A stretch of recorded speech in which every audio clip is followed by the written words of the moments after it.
Bueno, señores, nosotros seguimos aquí en Despierta RD y nos complace mucho poder recibir en el estudio al doctor Guido Gómez Mazara, dirigente del Partido Revolucionario Moderno y un amplio conocedor de la materia de política internacional que ya se está acercando, lo decíamos hace un rato, las elecciones esperadas de los Estados Unidos el próximo 3 de noviembre. Guido, buenos días, ¿cómo Buenos estás? días, un placer, gracias por la invitación. Bien, con la gracia de Dios. Sí, siempre es un placer conversar contigo, sobre todo por la perspectiva tan amplia que tienes de estos temas. Y yo empiezo diciéndote justamente, ¿cómo tú ves el escenario entre Joe Biden y Kamala Harris y Donald Trump, que se reelige nuevamente, sobre todo en el tramo de una pandemia y con una campaña que ha sido bastante agitada, de debates que todavía no se sabe quién realmente los ganó?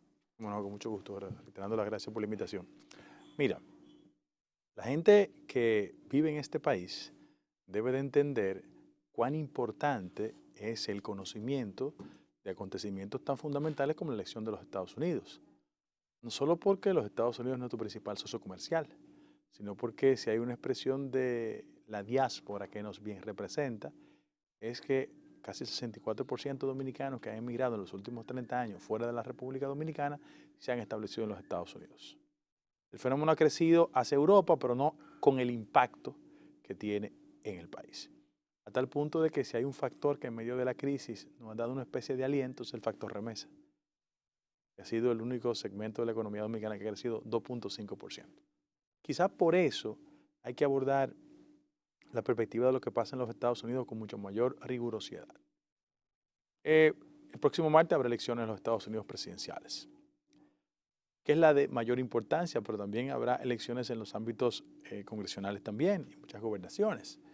¿Qué significa eso? Que la competencia que está pautada fundamentalmente entre Joe Biden y Donald Trump es una competencia que yo digo que los norteamericanos están en la condición de elegir el mal menor. Y que muchos de los electores, como pasa en América Latina, quizás es un fenómeno de exportación que tenemos nosotros, van a votar en contra de y no en favor. ¿Por qué?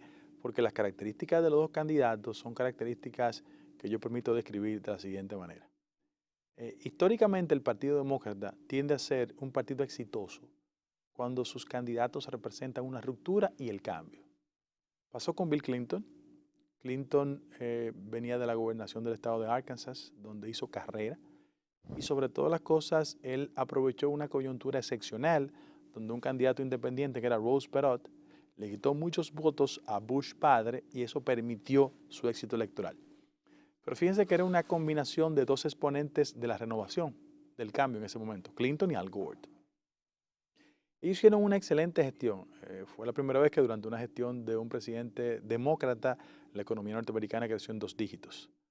Aunque hubo aspectos de impugnación a su conducta privada, sin lugar a dudas él fue capaz de preservar la reelección. Hay que decir que en los Estados Unidos en los últimos 30 años, solo 2 presidentes no han repetido la opción de reelección. Lo hizo Carter por un conflicto de carácter internacional en Irán, donde, sin lugar a dudas, todo el mundo sabe perfectamente lo que aconteció allá, y lo hizo Bush padre. Frente a eso, existe la interrogante de que si Trump es capaz de mantener la reelección. Yo soy de los que cree que él va a perder el proceso. ¿Tú crees que pierde? Sí, aunque el sistema de elección en los Estados Unidos es un sistema de elección atípico, porque usted tiene, para hacer un poco de jurisprudencia reciente, Hillary sacó casi 3 millones de votos individuales por encima del candidato Trump.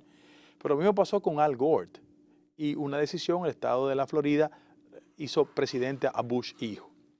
Frente a eso, lo elemental es decirle a los ciudadanos que nos están viendo que el voto individual no es garantía de éxito y por eso hay muchas interrogantes respecto del proceso. Ahora, ¿qué ha pasado? Que la administración del presidente Trump ha generado algún tipo de crispación en la sociedad norteamericana. Sobre el 70% que impugna su reelección lo dice porque su gobierno no ha manejado correctamente la crisis del COVID-19. Pero también hay que admitir que hasta antes de la crisis del COVID-19 la economía norteamericana durante la gestión de Trump iba muy bien. Sin embargo, en la actualidad no es así. Otro componente que yo siento que es un factor que atenta contra las posibilidades del candidato Trump es que Trump ha asumido la presidencia norteamericana desde un cuadrilátero. Él divide los que están en favor mío y los que están en contra. Y eso al típico elector que no se inscribe en ambos partidos le da una especie de repelencia. No es necesariamente que habrá de votar por Biden, pero se podría quedar en su casa. ¿Por qué ganó Trump hace 4 años? El factor fundamental fue que los grandes núcleos de electores rurales, desplazados de los grandes centros de votación, entendían que sin lugar a dudas había un hastío respecto a la política tradicional y Hillary era un rostro de una política tradicional. Así es. Él era una especie de un outsider, muy a pesar de ser el candidato del Partido Republicano, porque si hay un calificativo que le cabe como anillo al dedo al presidente Trump es que él es un político atípico, en el mejor sentido de la palabra.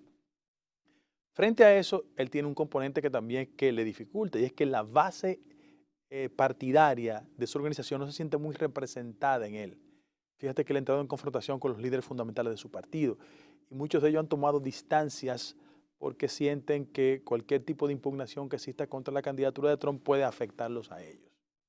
Ahora, ¿cuáles son las dificultades que tiene también el presidente Trump? Y es que en los Estados Unidos en los últimos 4 años ha existido una confrontación entre grupos de minorías étnicas y brutalidad policial. Ese es un componente que a lo mejor nosotros aquí no lo entendemos mucho, pero solo pónganse a pensar de que los Estados Unidos es un país que se construyó sobre la base de lo que se llamó la Guerra de Secesión, donde los estados esclavistas pretendían mantener en ese estatus de esclavo a los estados fundamentalmente del sur.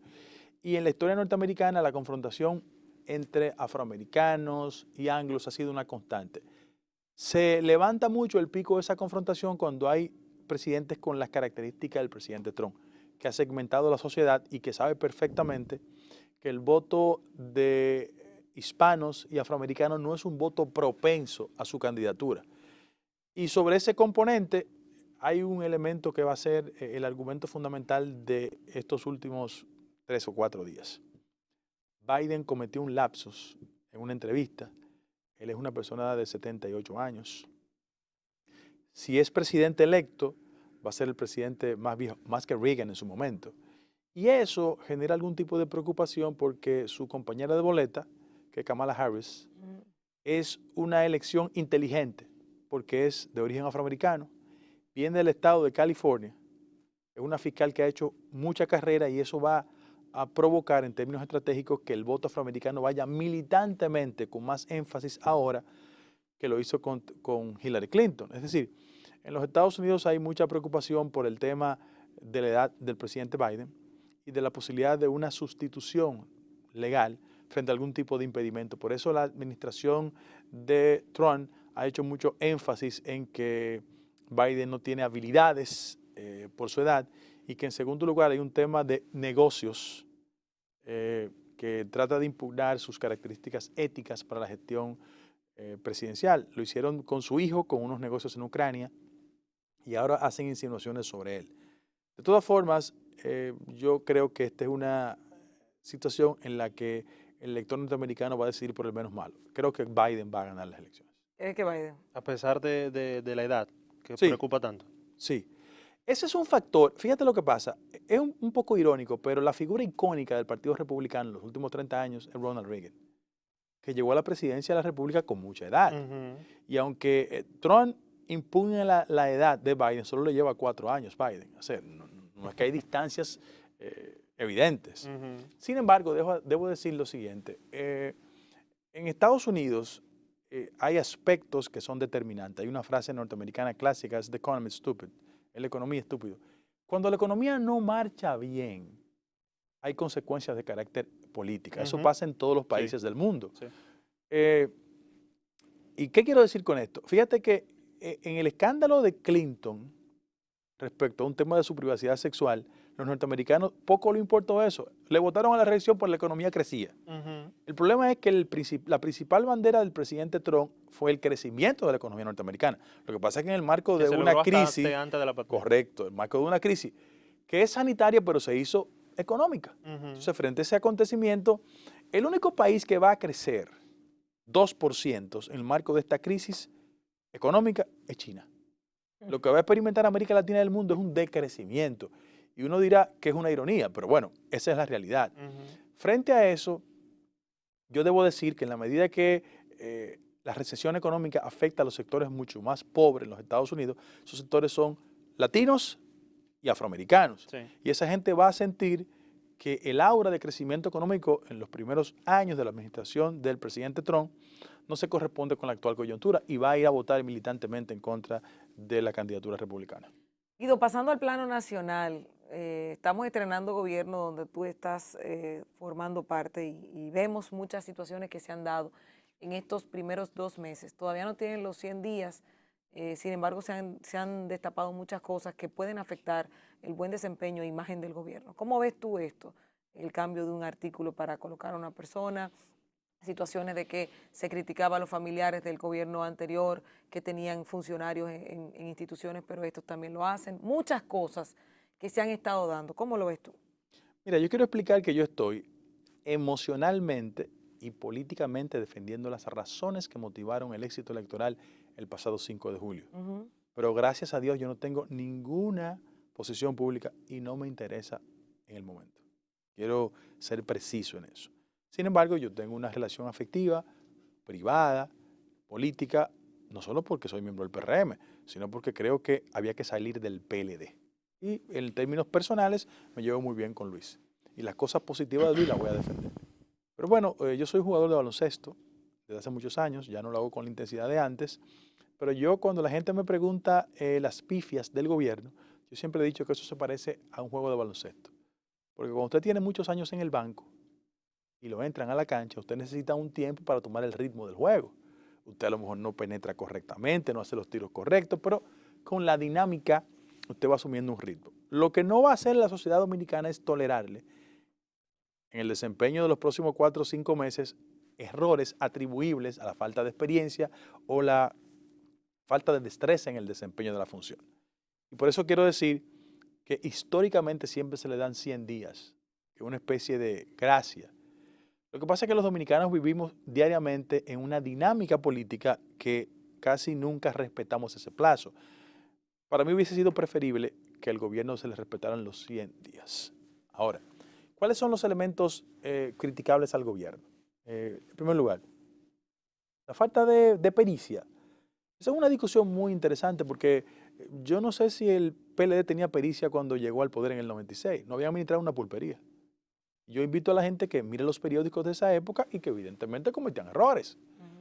Frente a ese acontecimiento, yo siempre digo, yo prefiero una persona que no tenga la pericia, pero sí el deseo de hacer contribuciones y no quien en el acúmulo de experiencia sea un mañoso. Por eso los errores atribuibles al gobierno, que sin lugar a dudas hay errores, deben ser aplaudidos porque el gobierno ha dado manifestaciones de rectificación. Ahora, si esa es una conducta reiterada, la gente sí va a generar un nivel de impugnación más rápido de la cuenta. Por ejemplo, cuando el presidente habló sobre el tema de los impuestos, escuchó con receptividad el reclamo de la gente, entre ellos yo. Uno. Dos, aspectos que yo pienso que han debido mejorarse sustancialmente. El de mayor cuestionamiento desde el punto de vista de la institucionalidad es el tema de INAP, donde hay un incumbente que es como hermano mío, que es Wellington. Yo hubiese preferido que la mayoría congresional nuestra pasara la ley primero para después designar a Wellington, que tiene méritos sobrados. Ahora, cuando yo escucho a amigos del PLD haciendo la impugnación respecto de que Wellington no tiene la certeza del punto de vista de la ingeniería porque es abogado de formación, yo digo, mira, yo acepto el argumento. Lo que pasa es que el candidato presidencial que ustedes presentaron hace solo meses y que fue su ministro de Obras Públicas por 8 años, no era ingeniero. O sea, es que la gente tiene que tener cuidado en la crítica. El tema de los familiares. Es verdad que nosotros hicimos campaña haciendo críticas duras respecto al nepotismo. Y si hicimos críticas duras respecto al nepotismo, no podemos reproducir ese esquema. Yo quiero decir de lo general a lo personal. En el ámbito de lo general, cuando un partido político en tiempos de oposición hace críticas y calca esas inconductas en el Estado, la ciudadanía reacciona con ira y tiene razón. Ahora, mucha de la gente nuestra viene de una familia con tradición política. Eso es importante que tú lo digas. Y si tiene tradición política, lo lógico es que tenga espacios de participación.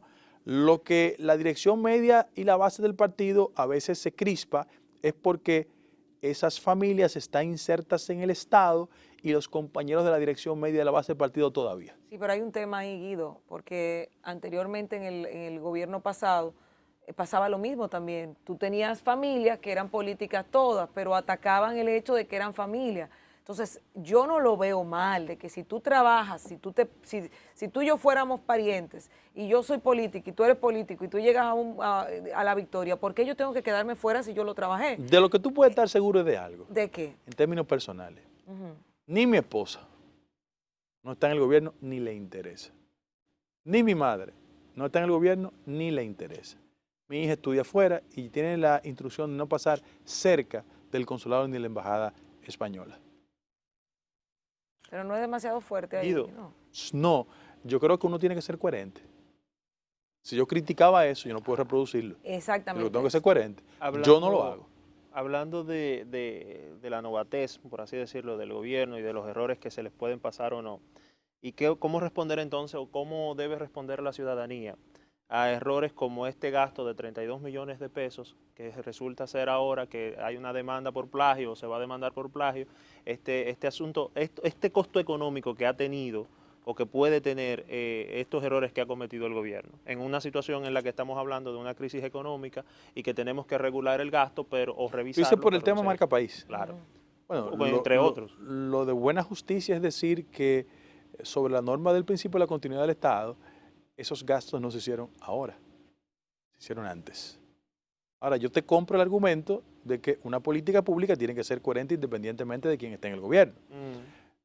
Lo ideal hubiese sido que la autoridad tomase todas las precauciones del lugar para no incurrir en la pifia que incurrieron. Le dejaron un caramelo envenenado. No, yo no creo que haya mala debemos intención. entonces No creo que haya dejar mala pasar ese intención. error. ¿Cómo es? Debemos entonces dejar pasar ese error por la No, novatez del gobierno. No. Yo pienso que todo el que se equivoque, sobre todo que maneja fondos públicos, tiene que haber consecuencias. Yo estoy clarísimo. Sea Juan, Pedro, Luis, a mí eso no me importan los nombres. En aras de ser coherente y consistente. Lo que estoy diciendo, y fue parte de mi argumento inicial, es que ya la sociedad, por su capacidad de observación, no va a tolerar ese tipo de situaciones. ¿Y qué yo creo?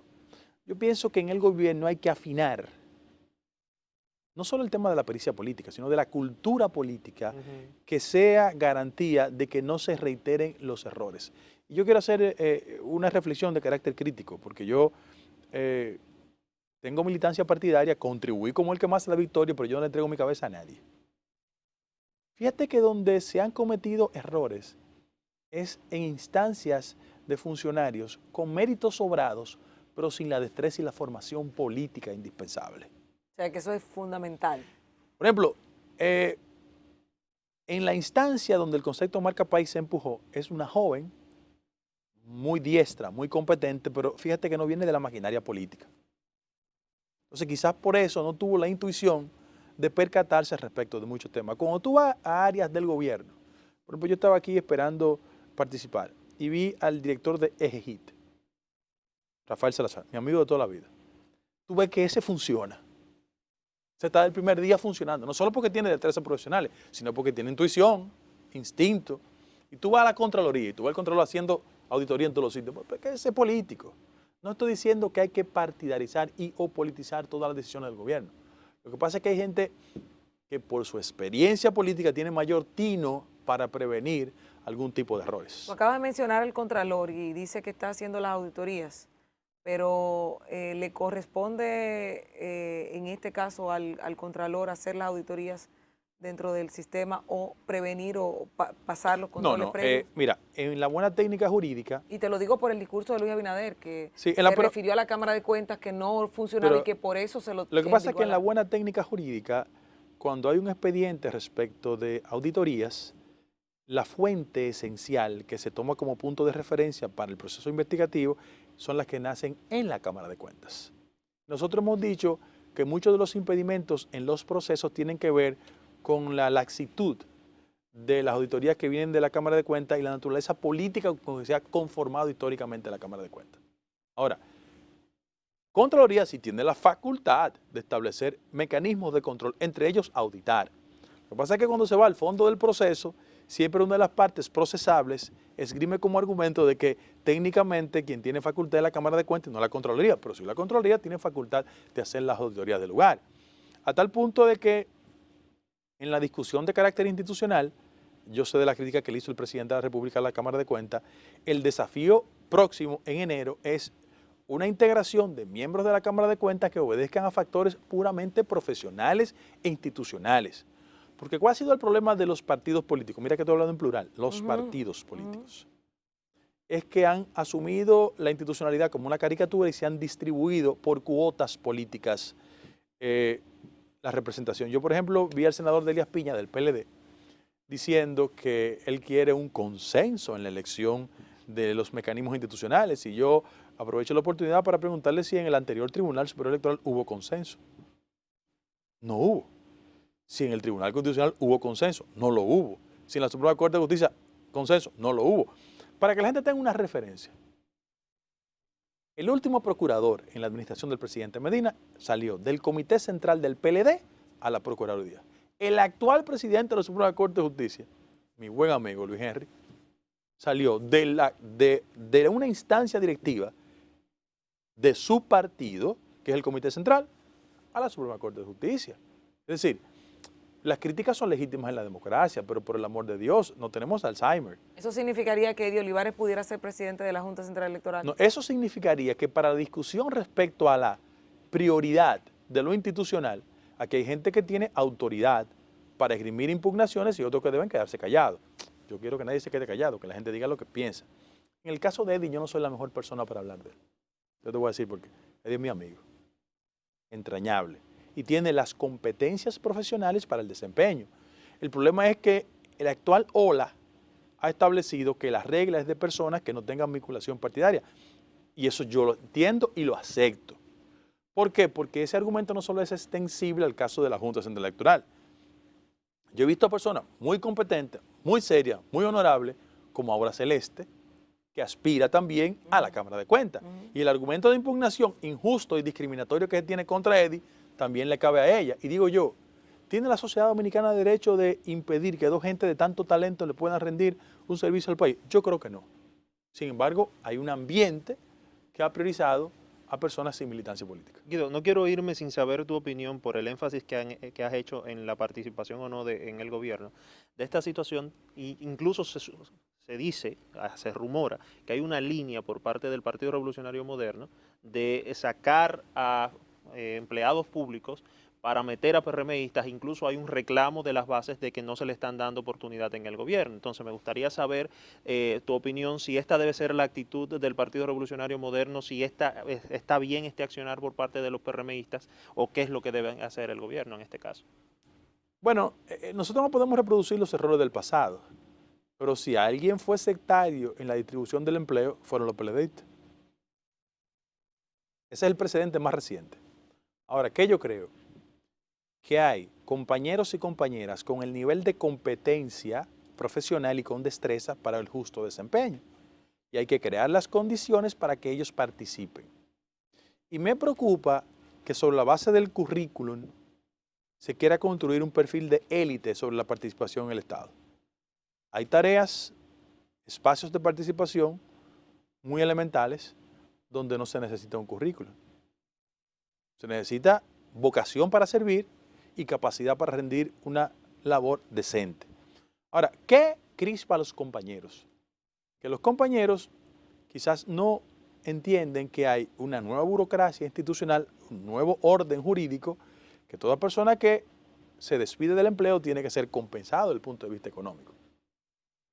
Y como las instituciones fueron recibidas con dificultad financiera, tiene que haber un proceso mucho más lento para el desplazamiento de esos empleados y que sean sustituidos.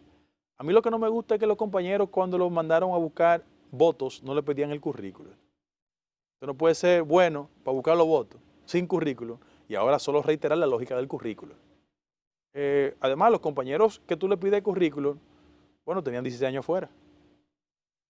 Tú le puedes pedir, no, yo estoy en favor de que se le dé una mayor participación a los compañeros y compañeras. Y esa construcción un poco de élite respecto a la participación política no se corresponde ni con una sociedad abierta, plural y democrática, ni con la naturaleza social de los dirigentes del partido, porque que nadie se olvide, no importa que estemos en el gobierno, que la mayoría de los pobres de este país y de la clase media fue la que salió indignada a votar por nosotros. Pero crear condiciones, estamos hablando de cancelaciones masivas. No. Yo no creo en las cancelaciones masivas. Yo creo que el Estado Dominicano tiene la capacidad para procurar fórmulas inteligentes de participación sin generar procesos de cancelación masiva. Y tampoco estamos hablando de botellas. Ahora, yo conozco de instituciones donde había nominillas que tú dices, pero por el amor de Jehová. Yo te pongo un ejemplo. La Cancillería de la República tenía gente que cobraba en la República Dominicana y nunca fue a su demarcación. Bueno, eso hay que cancelarlo. O sea, eso no reviste ningún tipo de argumento. Yo conozco personas, por ejemplo, que nunca fueron a su empleo y le mandaban el cheque a su casa. Bueno, eso no pueden seguir en la nómina pública. Fíjate que hay las condiciones para que, sustituyendo a esas personas, se cree un ambiente de participación y de trabajo a compañeros y compañeras. Así es.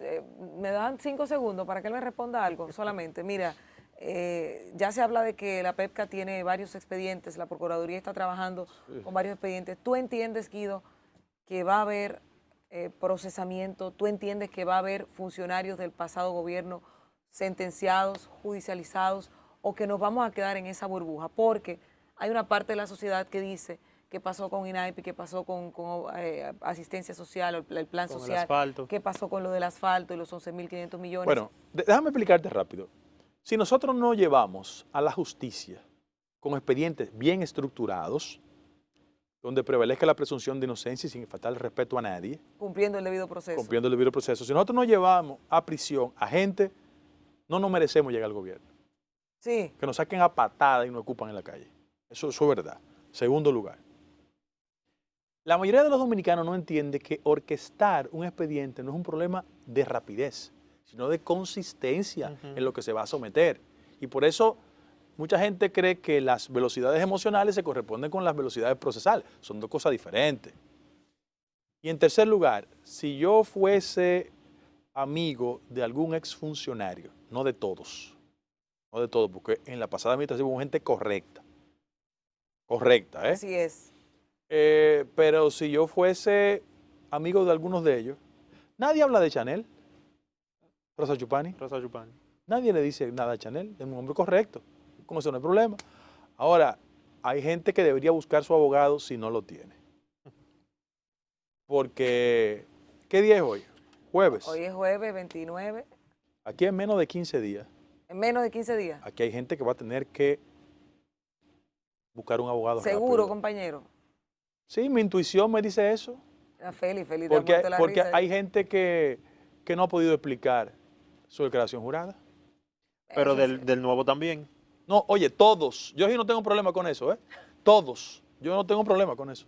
Todos. Todos y todas. Guido, gracias. De verdad interesante. Ya dijo que va a ganar Biden, o por lo menos pronostica Biden. Vamos a ver si no pasa lo mismo que con Hillary, que obtuvo 3 millones de votos más y ganó Trump. Gracias de verdad, Guido Gómez Mazara. Siempre interesantes tus declaraciones.